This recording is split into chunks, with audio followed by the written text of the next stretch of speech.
will tell you you're nothing. It will tell you that you have to do this, this, and this in order to be accepted by God. It will tell you that you are the scum of the earth if you have no education, if you sell drugs, if you've ever stolen. All those things are wrong, don't get me wrong. There is sin in this world, but there's a God who is love. Now this God I've met, he is so precious to me that I stand here today not for myself. I'm not standing here for myself.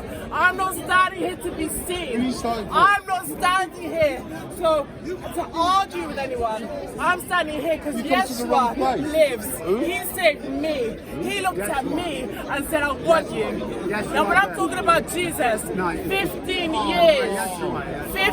years I battled with him. I said, no, you can't be the truth. You can't be the way. You can't be the one. 15 years. I said to him, but if you're really God, then why am I going through this? If you're really God, then why am I in pain? If you're really God, then why am I in this addiction? If you're really God, then why am I going into church, out of church, and I'm not finding that truth? God said to me, one day he sat me down and he said, I know what it's like. I know what it feels like to be accused by the people, the powers who be, of hurting your children. He said it. I was like, what? God cries.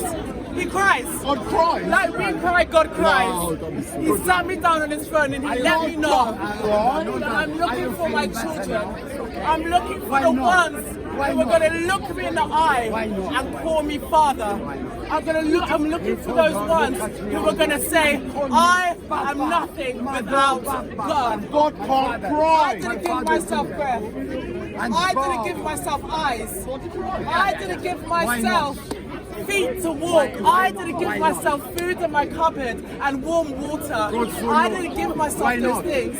I didn't give myself a beautiful city that I can call home. God gave that to me. Why not? Now I'm going to tell you a story. And it's the real story of what happened to me. When my daughter was 21 days old, I was accused of hurting my daughter. I was accused because I found bruises on her legs. When I found those bruises on her legs, I said, what's happening?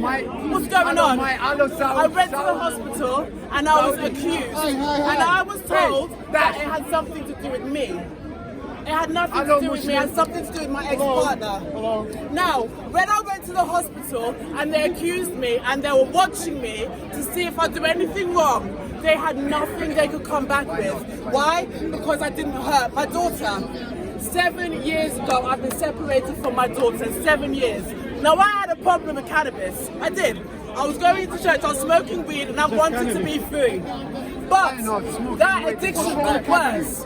Because of my trauma, that addiction got worse. I ended up in crack cocaine for 7 years. Now, when I tell you that I wanted to be free from this drug, I never wanted to take this drug. I knew what it was doing to me. I knew what it was doing to my family. I knew that it was poison, that it was the devil himself. When he came to me and told me, time and time again, he told me, you are mine and I love you. He told me over and over again, I love you and you're mine. I didn't believe him. I wanted to go and smoke the crack. I wanted to go and smoke the weed. Yes, I did. It was not cannabis. No. My addiction went from cannabis to crack. The problem was the crack. What was the problem? The problem was the crack. No. The problem was the drug. Now listen, if the problem was just cannabis, if it was just cannabis, then why didn't I just let it go? I'll tell you why. Why didn't I let it go? I'll tell you why I didn't let it go. I don't need to even respond to something that is not even an argument. So by the time I'm going through this problem, time and time again, I keep going with the drug. I'm going with the drug. I'm going with the high. I'm going to look for the high, the next part, the next thing. All that time, Jesus is right there saying, I love you and I'm yours. I made everything. I can get you high in a second and it stays there the next day. I'm telling you, I've been in the presence of Jesus Christ where that high lasts the next day. I had to finally surrender. like? I had to surrender. What does he look like? Have you got him? You've got crack? Have you got some cannabis? You've got a picture of Jesus. Let me ask you a question. Ronnie said earlier about the ex-partner that hurt your child. Was he arrested? I had to surrender. I had to say that I can no longer keep making myself being the same problem over and over again. I'll go back to the drug, I'll go back to the drug, I'll go back to the bad people, right? You should have stayed with the cannabis. And eventually, Jesus said to me, I am the way, I am the truth, and I am the life. There's some people out here who are going to listen to the truth and they're going to accept it. They're not going to argue with the truth because they know what the truth is. There is no way that I can argue with the truth now because God himself stepped out into my living room and showed himself to be God. I got hot. My whole body got hot. My whole body was sweat off my brow. My whole body felt this tangible presence of someone in my room that was telling me I am God and you can't do anything to solve your own problem. You can't do anything to take yourself out of yourself. I was stuck with myself 24/7 and I just said to myself, God, if you're here in this room now, if you're here loving me right now, then you need to prove yourself to me.